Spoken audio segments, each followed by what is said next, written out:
that we call home, and it's night and I'm alone and I'm alive.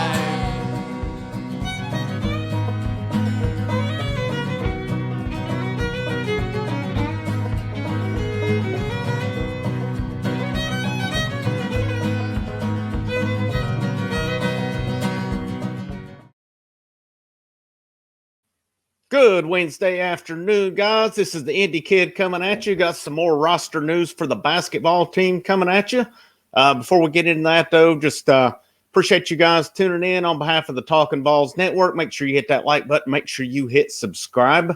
And make sure you tune in sometime this weekend as we'll be going live. Don't know the exact day on that yet as we haven't discussed that, but it'll be sometime this weekend.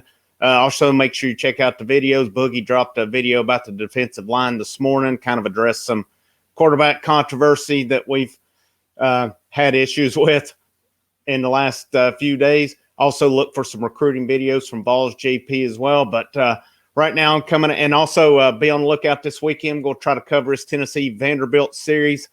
Coming at you, a big one for the number 3 Vols against the number 2 Commodores. It's going to be a big one. It's in Knoxville. It's in Lindsey Nelson Stadium. And it's going to be exciting. And but before we get into that, guys, more roster news on the Tennessee basketball front, and it's a good one today. Another big one. Tennessee adds 4-star center Jonas Aidoo out of Charlotte, North Carolina. 7 foot, about 215 pounds, ranked the number 60 player in the nation, according to 24/7 Sports.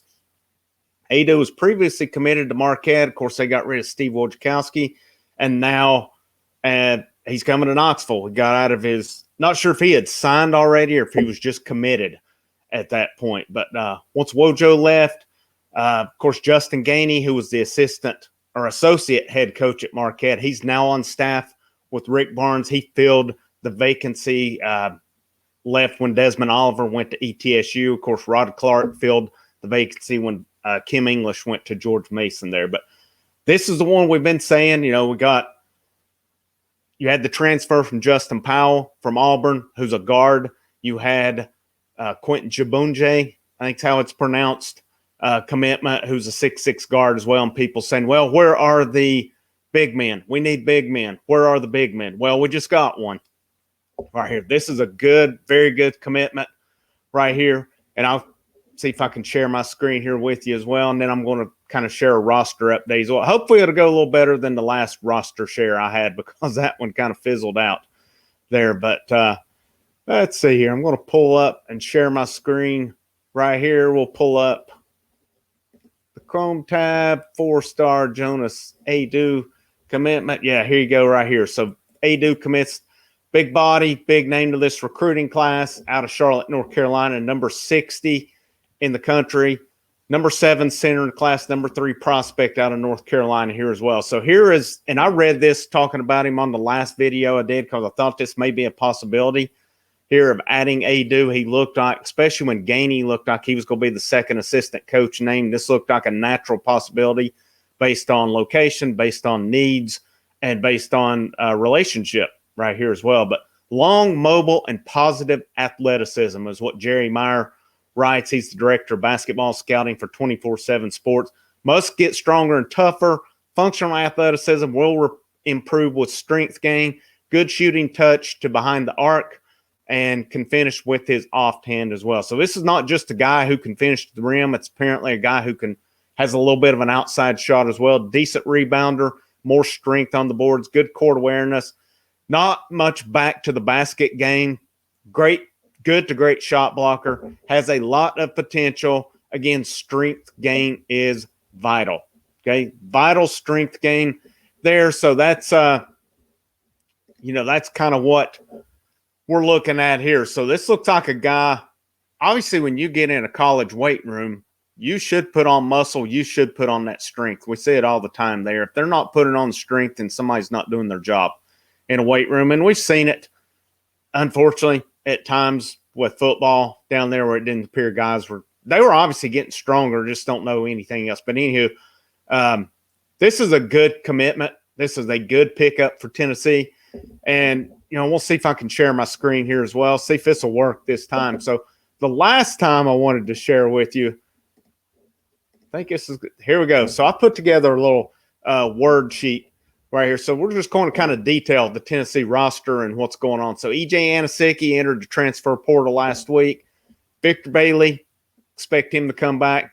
Right here, what I'm going to look at here and highlight right here. That is the one that we really need. That's one of the biggest ones left right now is John Fulkerson. I cannot state how important John Fulkerson's return to Tennessee is because love John Fulkerson.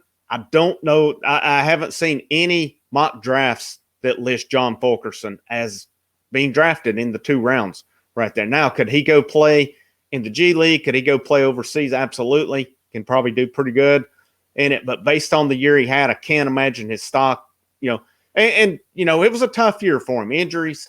I think there were some COVID issues right there as well. But how big would John Fulkerson's return be to Tennessee? You could pair him with now Jonas Aidoo, another 7-footer. You could let him develop a little bit. Heck, you could play him a little bit side by side there. John Fulkerson's return is so huge. That is, we can address the transfer portal. We can address commitments out there.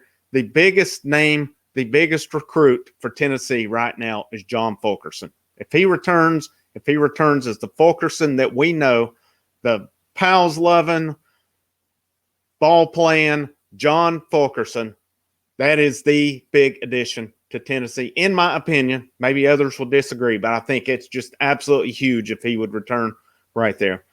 Devontae Gaines is transferred to George Mason. Josiah-Jordan James, I expect him back. Keon Johnson to the NBA. Olivier Kamha, I expect him to come back. I don't see why he would leave. I think he will have a bigger role. Drew Pember to UNC Asheville.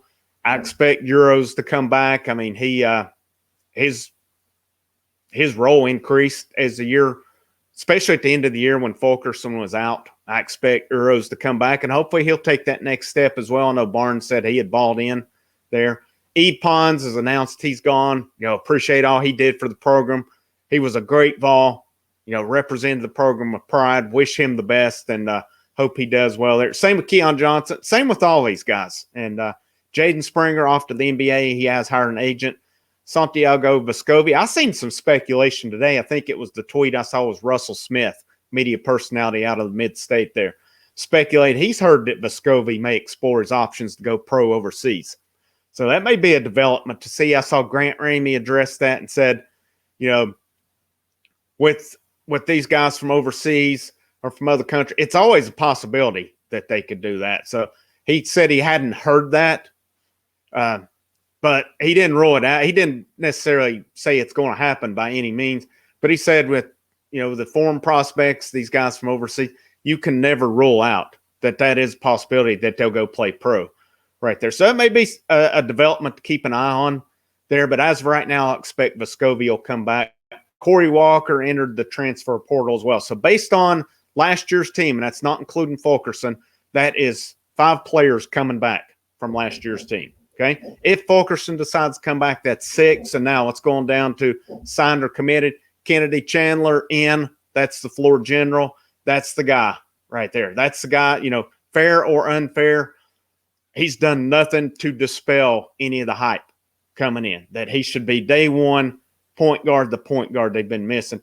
Jemai Mashak, wing out of California, another 4-star. Quentin Jabunje, I think is how it's pronounced again. Again, I apologize for throwing. No, RW, recent subscriber. Appreciate you, RW. I know he put the pronunciation on there. Hopefully I got it right.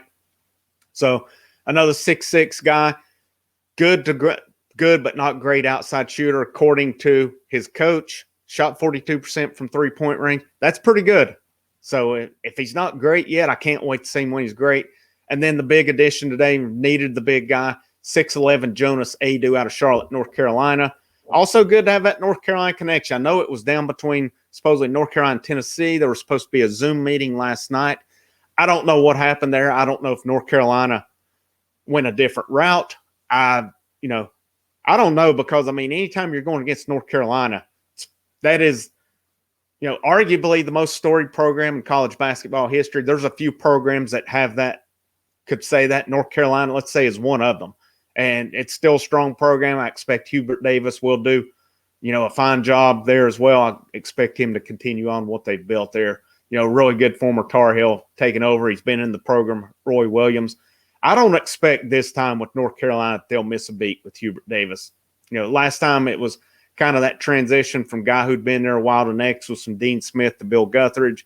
Wasn't too smooth of a transition. I think this one will go well for them, but not sure what happened there. But, regardless, great addition for Tennessee. Needed that big guy. And then as of right now, the only transfer from the transfer portal coming is Justin Powell. Provides that shooting. He's listed as a point guard when he was recruited. I'm going to say he can run that point to shooting guard right there. And then coaching turnover, of course, Kim English, now the head coach at George Mason. Desmond Oliver, head coach at ETSU. Appreciate what those guys did for the program. Wish them awesome luck going forward. These guys deserve their opportunities. And these are two good programs they're going to. Two good mid-major programs with a lot of potential. I know ETSU, any of you guys from around that area, obviously I'm from around that area. We know the potential. We know what that program's been in the past. We know, I think Steve Forbes just scratched the surface with that program. I think it could go to more heights if you get somebody in for a long time. But obviously, if a guy starts having big success there, the bigger programs are going to come after him. And who knows, Rick Barnes, I think he's got 3 years left on his contract at 70. Who knows what happens in 3 years? And, if these two guys are tearing it up at these, maybe there's a possibility to come back. You never know. And then new assistant coaches, Rod Clark was at Austin Peay, is known for, his work at Sunrise Christian Academy. That's where Kennedy Chandler's coming from. Rod Clark had the Breakfast Club I read about. If you haven't seen that, maybe look at some articles on him, some good stuff on him. Justin Gainey, former player at North Carolina State. Most recently, he was associate head coach at Marquette. Before that, he was at Arizona. Before Arizona, he was at Marquette for his first stint. He was at Appy State, and then he had a couple more jobs along the way there as well. But yeah, this is what you're looking at. So based on what I have here, okay, here's 5 new additions. You got 5 guys coming back, and plus possibly John Fulkerson as well. That's 11. So that's still putting you at with 2 roster spots right there. 2 roster spots. So where could you go with that? Well, there could be big news again coming this week with Brandon Huntley Hatfield ranked top 10 for 2022. There is some speculation that he is reclassifying to 2021. And from what I'm seeing, what I'm reading, some of the analysts with 24/7 Sports are saying that it could possibly happen this week. And they're saying Tennessee is in very good shape right now with that. So would be a huge, huge addition right here. Another 6'9", 6'10" guy. Can't state how huge that could be. Whether he reclassifies or not, that's still a big addition for Tennessee. And then, recruiting for 2022 is in full swing. There could be some good local feel for the 2022. As some of you guys probably remember Bobby Mays played for Tennessee years back. He has his AAU program going. Tennessee has a good relationship with him. Jaden Springer came from his AAU program. If I'm not mistaken, maybe Huntley Hatfield's playing for him as well. But a couple names, couple local guys. B.J. Edwards, 6'3" point guard out of Knoxville. And also, this is another one. See if I pronounce it correctly. I'm going to say Hanji Tamba out of Knoxville Catholic. Again, guys, if I mispronounce it, I apologize. I've not heard anybody pronounce the name, so I'm not trying to just butcher the name if I did. But 7-foot center and then a 6'3" point guard, B.J. Edwards. So seems like Tennessee, I'm going to say they're in pretty good shape, these guys. I don't know if there's a commitment that's imminent or anything like that, but would be 2 good additions, 2 good local additions for the 2022 class. But 2 spots left for this year, and I think it's worth monitoring with Vescovi. Again, I don't know how likely it is, and it may not happen at all. I hope he comes back. I think it would allow him to maybe settle into a role more comfortable for him. I don't, we've discussed that as well about him, true point guard or not, I don't know, but the guy's a solid player. And I think having that true point guard, Kennedy Chandler, would help him as well. Hopefully Justin Powell gets eligible. There's been that issue with the one-time transfer within the conference. So hopefully he doesn't have to set out. Hopefully he'll be eligible immediately.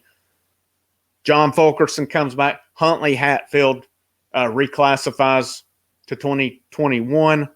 That's still leaving you one addition.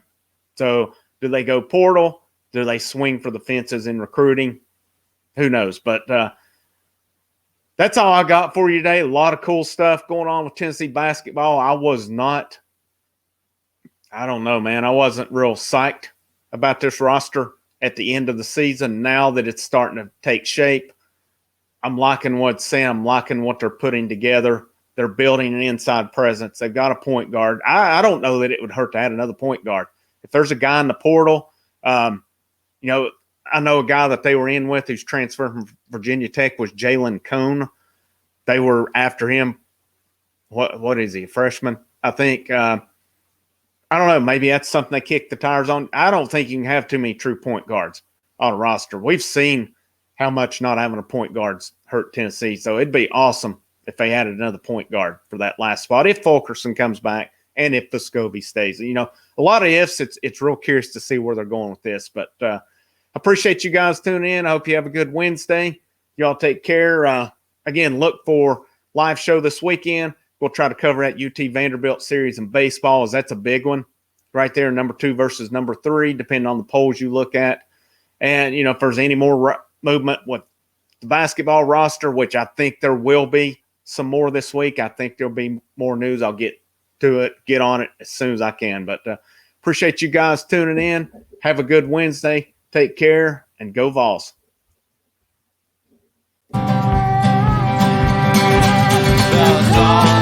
Howl like me, poets sat in our chains, soaking moonlit falls, unbroken past this inundated orb that we draw home, and it's night and I'm alone and I'm alive. The dogs howl like me, poets sat in our chains, soaking moonlit smashed and broken.